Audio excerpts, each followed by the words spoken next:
Channel ज्ञान lab को subscribe कर दीजिएगा ताकि आप लोगों को सभी वीडियो हमारे चैनल के माध्यम से सबसे पहले पहुंच सके।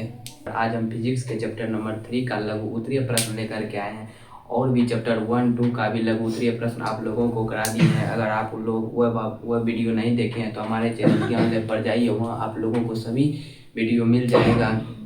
और मैथ का भी चैप्टर 1, 2, 3 का लघु उत्तरीय प्रश्न आप लोगों को करा दिए हैं, तो जाइए वहाँ पे आपको सभी वीडियो हमारी मिल जाएगी। तो चलिए इस क्वेश्चन में प्रकाश का वर्णपट क्या है, इस प्रश्न का है प्रकाश का वर्णपट क्या है। तो चलिए इसका उत्तर हो जाएगा जब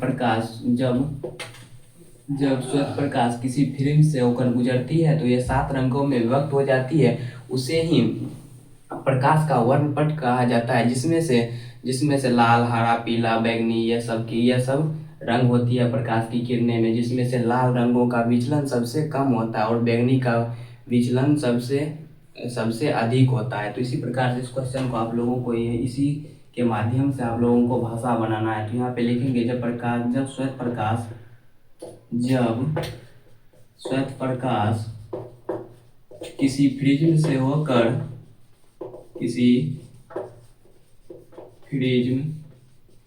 होकर गुजरती है तो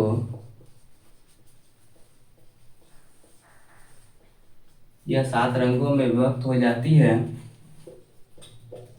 यह 7 रंगों में विभक्त हो जाती है। यह 7 रंगों में क्या हो जाती है, बट जाती है। यह 7 रंगों में विभक्त हो जाती है। इसे ही प्रकाश का वर्णपट कहा जाता है। इसे ही प्रकाश का वर्णपट कहा जाता है।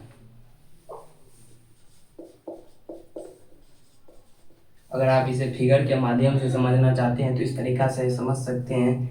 यह कोई प्रिज्म है और यह कोई प्रकाश की किरणें हैं, यह कोई प्रकाश की श्वेत किरणें हैं। अगर यह प्रिज्म से होकर गुजरेगी तो यह किरणें 7 रंगों में विभक्त हो जाती है। जैसे यह किरणें 7 रंगों में विभक्त हो जाती है, जिसमें नीला, हरा, भूरा, पीला इत्यादि ये सभी किरणें उपस्थित होती है। जिसमें से लाल रंगों का किरणें जिसमें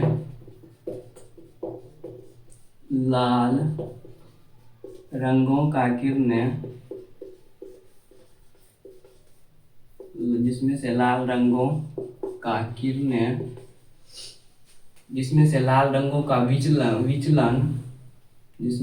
रंगों का विचलन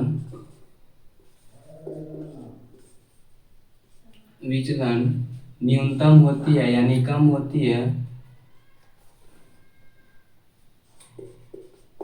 न्यूनतम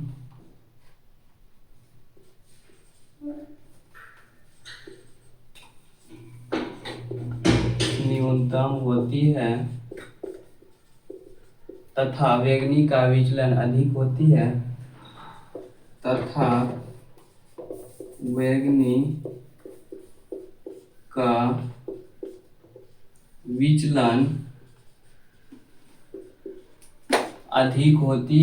या महत्तम होती है।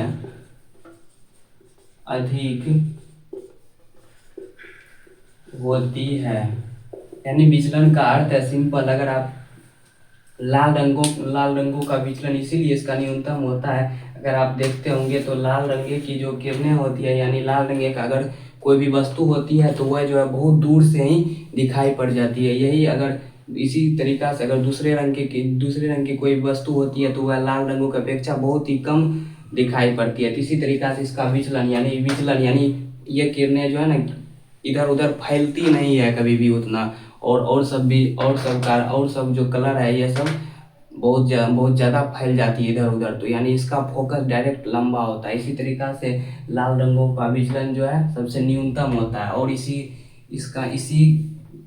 इसका विचलन जो न्यूनतम होता है, इसी कारण से इसका प्रयोग ट्रेन के सिग्नल दिखाने में भी यानी लाल झंडी जो होता है इसीलिए इसका प्रयोग किया जाता है। तो इस तरीका से आप लोगों का सेकेंड क्वेश्चन यह हो जाएगा। से आप लोगों का सेकेंड क्वेश्चन है, नेत्र की असमंजन क्षमता से आप क्या समझते हैं, यानी ये पूछ रहा है कि नेत्र की असमंजन क्षमता से आप क्या समझते हैं। तो इसका उत्तर यह हो जाएगा, मानव नेत्र में एक विशेष प्रकार की गुण पाया जाता है जिसके कारण वह मानव नेत्र अपनी अपनी दूर रखी तथा निकट रखी वस्तुओं को आसानी से देख पाता है। यानी इसका उत्तर यह हो जाएगा, मानव नेत्र में एक विशेष प्रकार के गुण पाया जाता है जिसके कारण वह अपनी फोकस दूरी को घटाकर बढ़ाकर दूर तथा नजदीक की वस्तुओं को आसानी से देख पाता है। इसका फाइनली उत्तर यह हो जाएगा, मानव नेत्र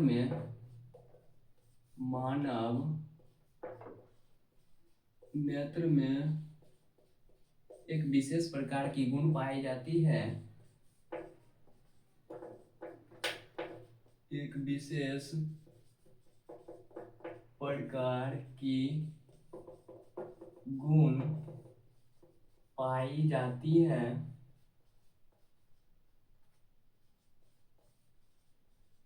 जिसके कारण वह अपनी फोकस दूरी को घटा या बढ़ाकर जिसके कारण वह अपनी फोकस दूरी को घटा या बढ़ाकर फोकस दूरी को घटा या बढ़ा कर दूर तथा नजदीक की वस्तुओं को आसानी से देख पाता है। यानी दूर तथा नजदीक की वस्तुओं को आसानी से देख पाता है, दूर तथा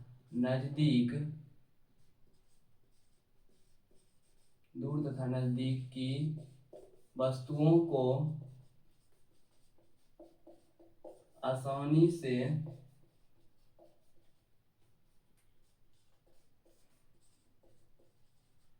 देख पाता है। इसी क्षमता को मानव नेत्र का असमंजन क्षमता कहा जाता है। इसी क्षमता को मानव नेत्र का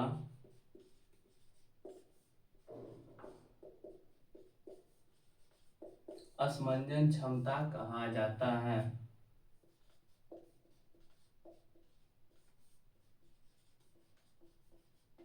क्षमता कहा जाता है।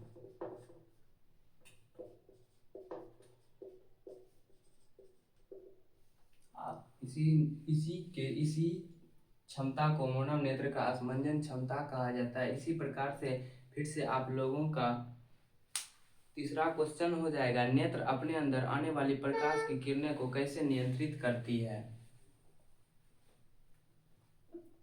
इसी प्रकार से आप लोगों का थर्ड क्वेश्चन है, नेत्र अपने अंदर आने वाली प्रकाश की मात्रा को कैसे नियंत्रित करता है।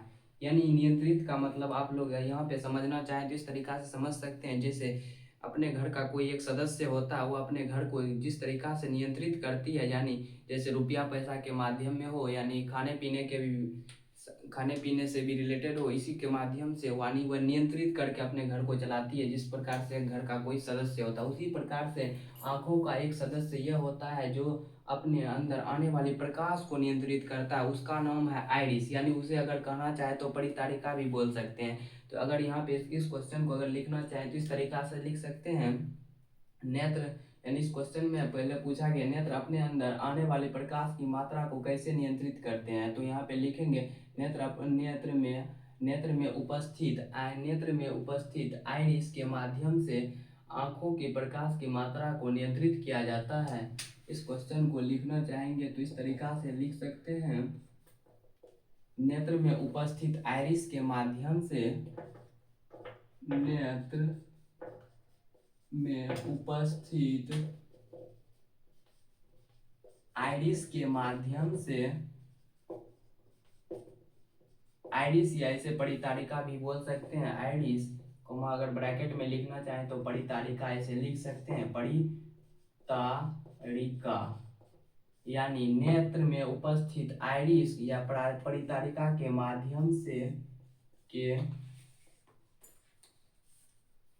के माध्यम से अपने अंदर उपस्थित प्रकाश, अपने अंदर आने वाली प्रकाश की किरणें को नियंत्रित करती है, माध्यम से अपने अंदर आने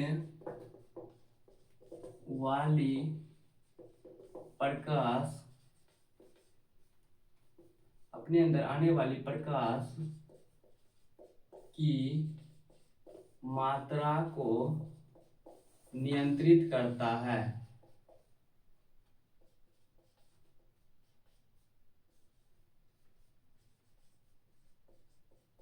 नियंत्रित करता है यानी नेत्र में उपस्थित आइरिस के माध्यम से अपने अंदर आने वाली प्रकाश की मात्रा को नियंत्रित करती है।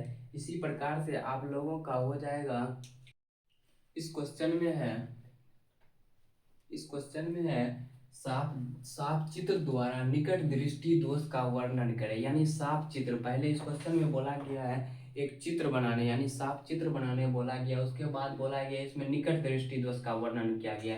पहले तो अगर हम मौनम नेत्र का एक चित्र बना देते हैं, मौनम नेत्र के चित्र बनाने के लिए आप लोग इस तरीका से वहां पे सब बनाइएगा, माफ कीजिएगा मेरे से उतना अच्छा फिगर तो ड्रॉ नहीं हो पा रहा है। यानी अगर आपको समझाने के लिए हम यहाँ पे बना दे रहे हैं इस तरीका से। यहाँ पे रेटिना होता है और यहाँ से किरणें प्रवेश करती है। यानी जब मौनम नेत्र में निकट दृष्टि दोष होता है तो वस्तु का प्रतिबिंब रेटिना के पहले ही बन जाता है। यहाँ पे वस्तु का प्रतिबिंब यहाँ ही बन जाता है, लेकिन अगर मौनम में किसी भी प्रकार की दोष नहीं रहेगा तो मौनम में वस्तु का प्रतिबिंब हमेशा रेटिना पर बनेगा। तो यहाँ पे बोला गया साफ चित्र द्वारा निकट दृष्टि दोष का वर्णन करें। यहाँ पे इसी प्रकार से आप लोगों को चित्र बना देना, एक अच्छी फिगर आप लोगों को ड्रॉ कर देना है वहाँ पे कॉपी में। तो इसको लिखना चाहे तो इस तरीका से लिख सकते हैं। जब मनुष्य को निकट दृष्टि दोष होती है तो वस्तु का प्रतिबिंब रेटिना के पहले ही, रेटिना पर न बनकर रेटिना के पहले ही बन जाती है, जिसके कारण मनुष्य को दूर की वस्तु को देखने में कठिनाई होती है। इसे अगर वर्णन करना चाहे तो इस तरीका से लिख सकते हैं। जब मनुष्य को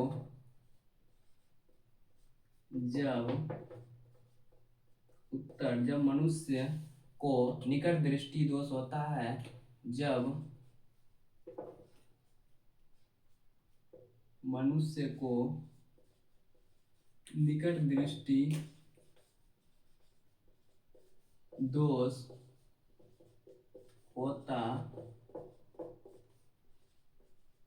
है तो वस्तु का प्रतिबिंब रेटिना के पहले ही बनने लगता है। रेटिना के पहले ही बनने लगता है, जिसके कारण मनुष्य को दूर की वस्तु को देखने में कठिनाई होती है, बनने लगता है, जिसके कारण मनुष्य को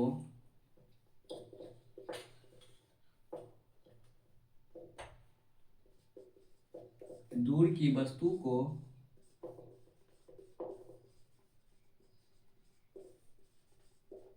देखने में कठिनाई होती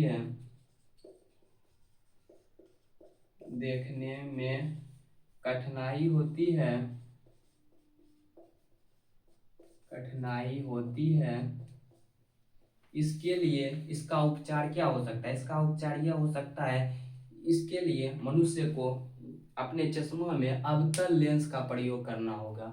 इसके लिए मनुष्य को अपने चश्मे में अवतल लेंस के प्रयोग करना होगा। इसके यानी अगर लिखना चाहें तो इस तरीका से लिख सकते हैं। इस दोष को ठीक करने के लिए मनुष्य को अवतल लेंस की चश्मे की जरूरत होती है। इस दोष को दूर करने के लिए दूर करने के लिए मनुष्य को अवतल लेंस की चश्मे की जरूरत होती है। मनुष्य को अवतल लेंस की चश्मे की जरूरत होती है।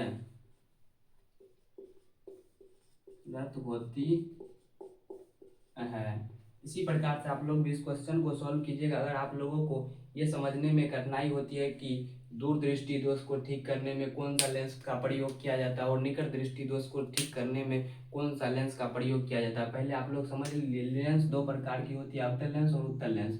यानी मुख्य रूप से हमेशा चश्मा में दो प्रकार की लेंस यानी निकट और दूर के लिए दो प्रकार के अवतल और उत्तल का प्रयोग किया जाता है। और अवतल का उपयोग वहां पे किया जाता है जैसे अवतल निकट में हो, निकट में कितना लेटर है, 3 गो लेटर है निकट।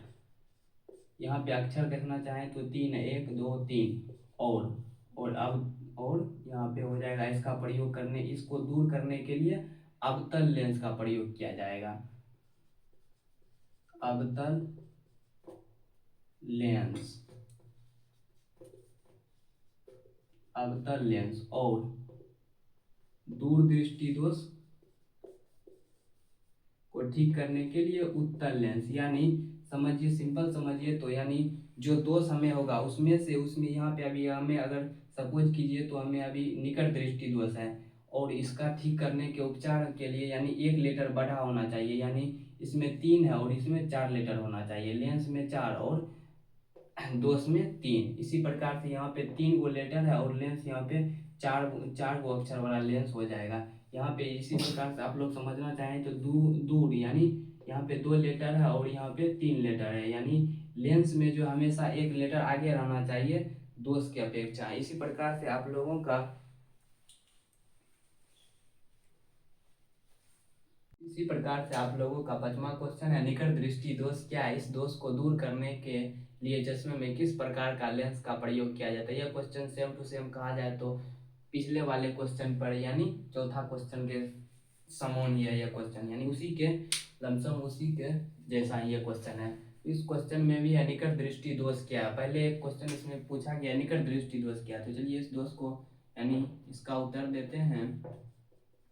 तो इसका उत्तर हो जाएगा जब व्यक्तियों को या जब व्यक्ति या मनुष्य को जब व्यक्ति को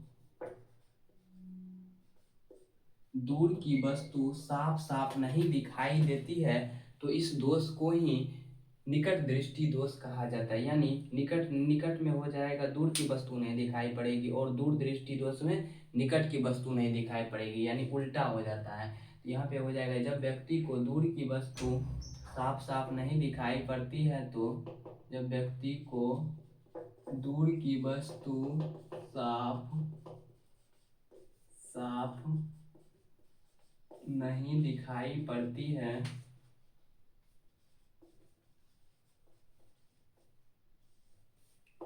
तो वस्तु के इस दोष को तो व्यक्ति के इस दोष को तो व्यक्ति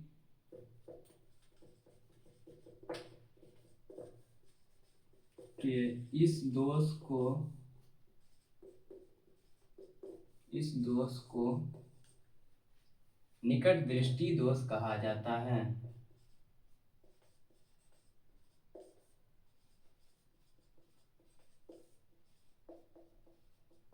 दृष्टि दोष कहा जाता है। अगर इस क्वेश्चन को आप लोग और भी अलग तरीका से बनाना चाहते हैं तो एक दो तरीका और इसका भी है। जैसे सेकेंड तरीका यह है जब वस्तुओं का जब व्यक्तियों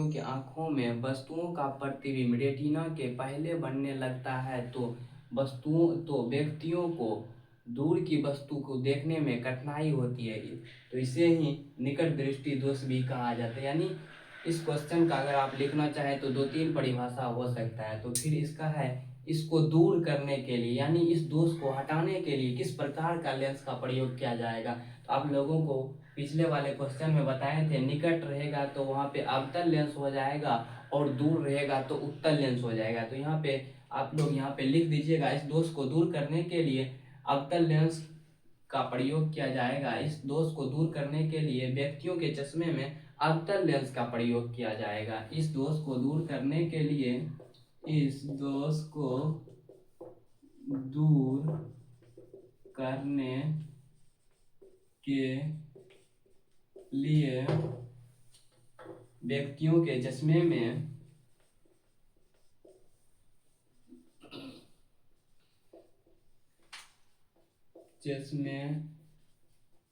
हमेशा अवतल लेंस का प्रयोग किया जाएगा। चश्मे में अवतल लेंस का प्रयोग किया जाएगा। यानी इस दोष को अगर हटाना है तो उसमें वह जो चश्मा होता है उसमें अवतल लेंस का प्रयोग किया जाएगा, तभी से इसी के तब जाकर के यह दोष हट सकता है। फिर से लोगों का फिर से छठा क्वेश्चन है, साफ चित्र द्वारा दीर्घ दृष्टि दोष का वर्णन करें। यानी साफ चित्र के माध्यम से इस दीर्घ दृष्टि दोष का वर्णन करें। तो इस दृष्टि दोष को दीर्घ दृष्टि दोष, यानी पहले चित्र एक ड्रॉ करना है,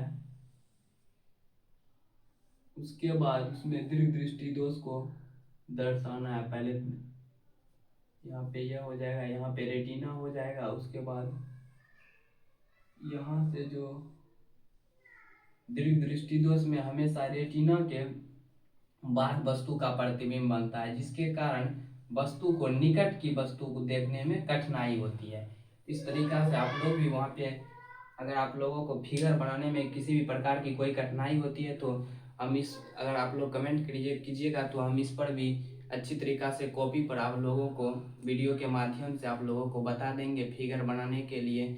तो चलिए इस क्वेश्चन को सॉल्व करते हैं। यहाँ पे हो गया उत्तर, यानी दीर्घ दृष्टि दोष के द्वारा दीर्घ दृष्टि दोष, यानी आप इसका वर्णन करने बोल रहा है। तो यहाँ पे वर्णन करना चाहे तो इस तरीका से आप लोग वर्णन कर सकते हैं। जब मनुष्य में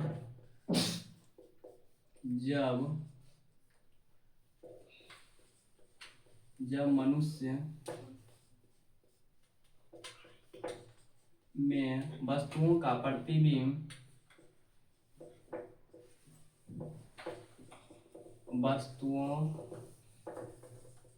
प्रतिबिंब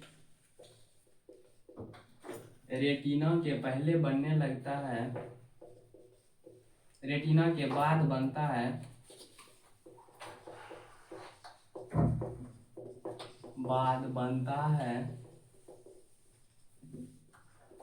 यानी जब वस्तुओं का प्रतिबिंब जो है ये जो है रेटिना, इसके बाद बनेगा तो वस्तुओं को जो है दीर्घ दृष्टि दोष हो जाएगा। यानी उसे नजदीक की वस्तु को देखने में कठिनाई होगी। यानी जब मनुष्य में वस्तुओं का प्रतिबिंब रेटिना के बाद बनता है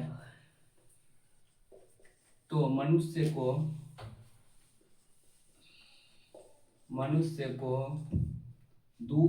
को निकट की वस्तु देखने में कठिनाई होती है। निकट की वस्तुओं को देखने में कठिनाई होती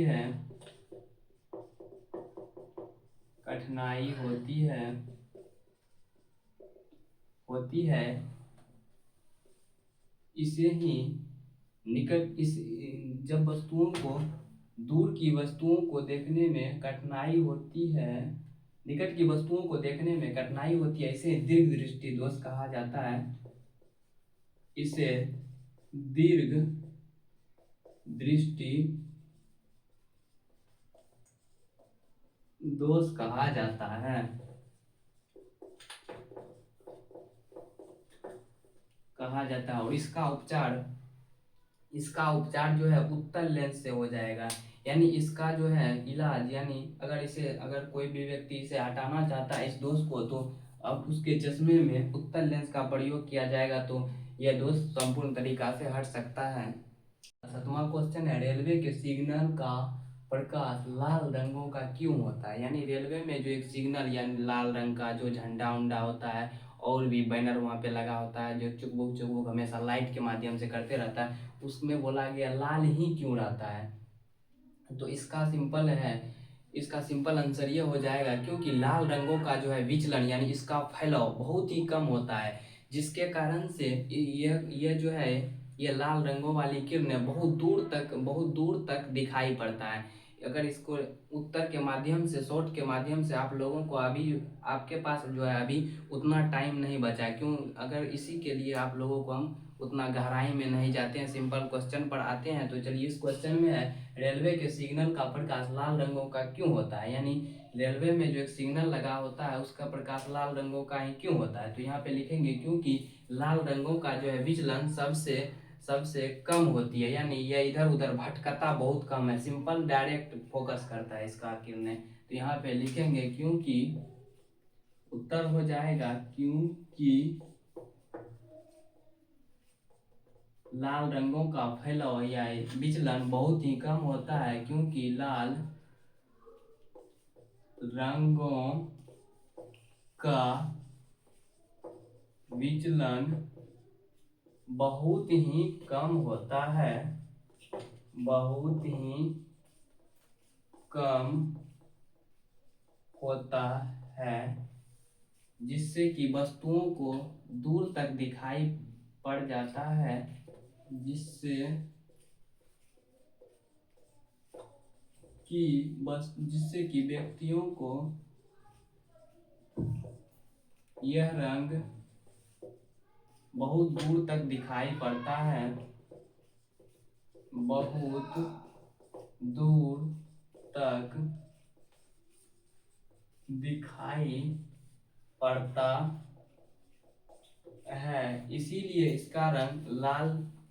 इसीलिए इसमें लाल रंग का प्रयोग किया जाता है। इसीलिए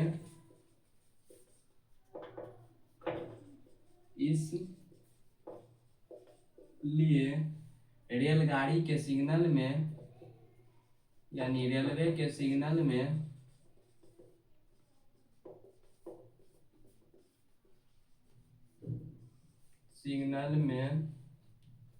लाल रंग का प्रयोग किया जाता है।